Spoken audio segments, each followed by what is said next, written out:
દાહોદ જિલ્લા ટાઉન એ division post 1 ખાતે ગઈકાલે એક ફરિયાદ દાખલ થઈ છે. એમજીસીએલ દ્વારા ફરિયાદ દાખલ કરવામાં આવી છે.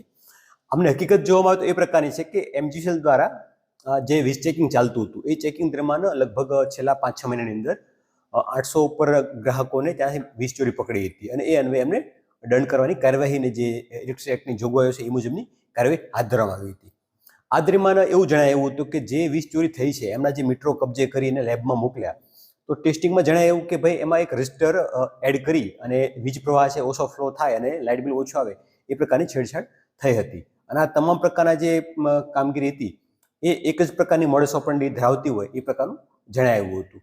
જે અન્વયે એમજીસીએલના અધિકારીઓ દ્વારા ગઈકાલે ફરિયાદ દાખલ કરવામાં આવી છે કે આ પ્રકારની પ્રવૃત્તિમાં કોણ સામેલ છે, કોણ ઇન્વોલ્વ છે, કઈ રીતનો સ્કેમ ચાલતું હતું, આમાં વીજ વિભાગના કર્મચારીઓ કે એજન્સીના કર્મચારી સામેલ છે કેમ, એ તમામ દિશામાં વિગતવારની તપાસ હાથ ધરવામાં આવી છે.